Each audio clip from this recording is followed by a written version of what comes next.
일본 기업들은 삼성전자의 자세에서 배워야 할 것이 너무나 많다는 일본 언론의 선언. 한때 전 세계 경제대국 2위로서 한국을 지독하게 무시하고 인정하고 싶어 하지 않던 일본 언론에서 나온 굴욕적인 발언입니다. 일본 기업들이 장악하고 있던 첨단 기술 분야와 전자 분야에서 한국 기업들이 일본을 제치고 그 자리를 대체하고 나서자 이제는 한국을 애써 모른 척 할 수가 없는 상황에 놓였습니다. 대체 일본에 무슨 일이 일어나고 있는지 지금부터 자세하게 설명해 드리겠습니다.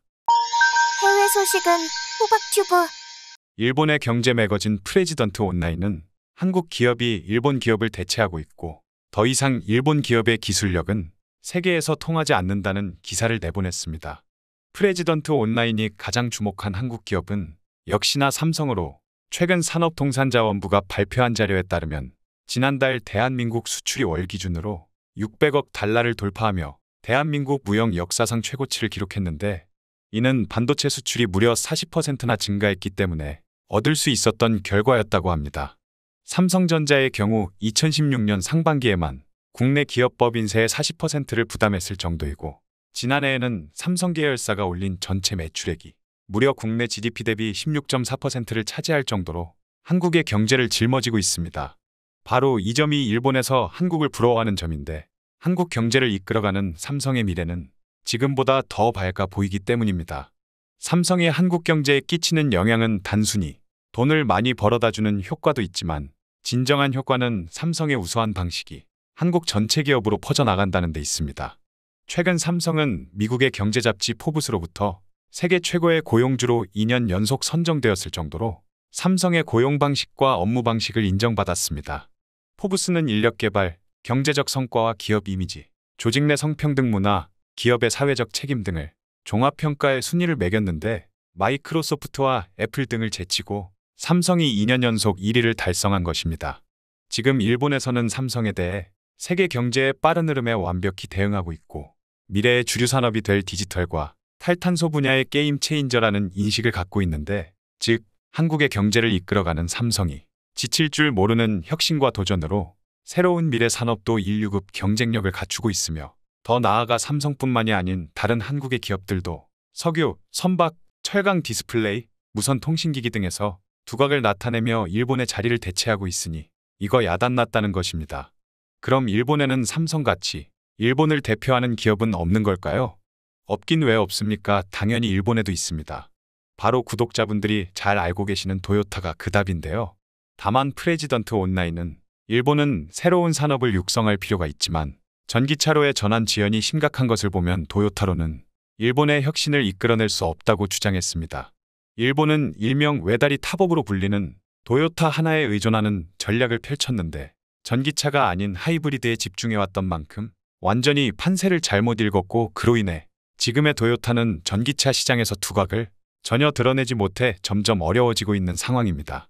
실제로 도요타는 2022년 말이나 2023년 초를 목표로 드디어 새로운 전기차 출시를 예고했는데 도요타의 전기차가 발표되자 너무나 실망스러운 나머지 그래도 도요타가 만들면 다르겠지 하던 여론이 그럼 그렇지로 바뀌게 됩니다. 가장 중요한 주행거리가 WLTP 기준으로 450km밖에 안 됐기 때문인데요. WLTP는 유엔의 자동차법규 표준화기구에서 만든 새로운 연비 측정 방법으로 2017년 9월부터 모든 유럽 국가들이 따르고 있는 연비 기준입니다. 문제는 국내에서는 환경부가 제시한 기준으로 연비가 측정되는데 이 기준이 그 어느 나라보다 혹독하다는 점입니다. 실제로 아이오닉5는 WLTP 기준으로 할 경우 무려 500km의 주행거리를 갖게 되지만 국내 기준을 적용할 시에는 주행 가능 거리가 429km밖에 되지 않습니다.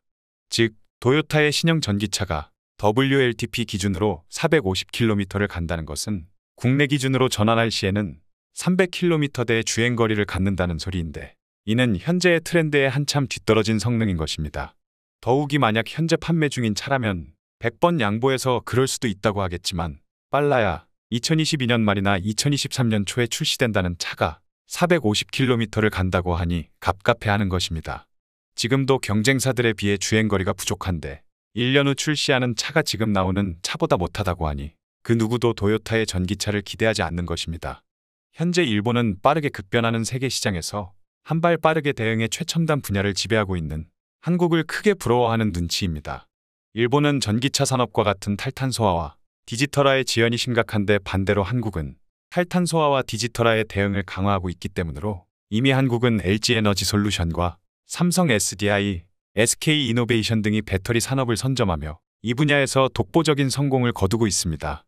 구체적으로 헝가리와 미국 일리노이주 등에 배터리 공장을 지었으며 포드, 리비안, 스텔란티스 등의 자동차 회사에 배터리 공급을 협의하고 있고 유럽에서는 한국의 배터리 공장을 유치하기 위해 한국과의 협력에 목을 매고 있습니다.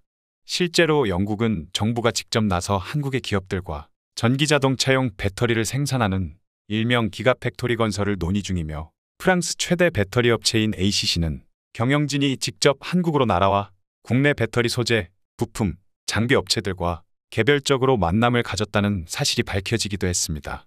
이러자 일본 언론에서 드디어 삼성을 배우자는 말이 나와버리고 말았습니다. 프레지던트 온라인은 기사를 통해 삼성의 자세에서 우리 일본 기업들이 허심탄회하게 배울 것이 많다며 자동차에만 의지하지 말고 한국처럼 최첨단 분야에 적극적으로 서포트를 해야 한다고 언급했습니다. 일본과는 다르게 한국, 특히 삼성은 성장 가능성이 풍부한 미래 산업에 투자를 아끼지 않았다며 과거의 성공에 안주하지 않고 항상 탐욕스럽게 성장하려는 애니멀 스피릿을 보유하고 있는데 이 점을 배워야 한다고 언급한 것입니다. 더불어 삼성은 일본에는 없는 철저한 성과주의를 바탕으로 개개인의 실력 향상을 요구하는데 이런 조직 기법이야말로 일본이 꼭 배워야 할 점이라고 했습니다. 여기에 덧붙여 일본이 자력으로 경제 성장을 할 수 있는 기회는 이번이 마지막이라고 강조했는데요. 아직 일본의 기업들이 강점을 유지하고 있는 분야가 있지만 남은 시간이 그리 길지 않다며 최첨단 산업의 육성이 시급하다고 말했습니다. 현재 일본 웹사이트에서는 이 기사에 대한 반응이 뜨거운데 여전히 과거의 향수에 취해 한국은 별거 없고 일본은 위대하다는 식의 망상에 사로잡힌 일본인들도 많았지만 솔직히 인정할 건 인정하고 개선책을 생각해야 한다거나 회의와 규제에 묶인 일본식 경영으로는 삼성의 방식을 당해낼 수 없다는 반응도 있었습니다. 또한 기술 유출만으로는 삼성이 지금처럼 거대 기업이 될 수는 없는 거라며 우리 일본이 배워야 할 점이 있으며 현재 일본의 기업은 결점이 많다는 의견도 있었습니다. 과거 일본에서는 한국 특히 삼성이 망한다는 글과 기사가 유행했을 정도로 한국과 삼성을 절대로 인정하지 않았습니다. 하지만 당모가지를 비틀어도 새벽은 온다는 말처럼 결국 그날이 오고야 말았는데요. 과연 앞으로 일본의 기업들은 어떻게 될지 한번 잘 지켜봐야겠습니다. 오늘 준비한 영상은 여기까지이며 좋아요, 구독 눌러주시면 영상 제작에 많은 힘이 됩니다.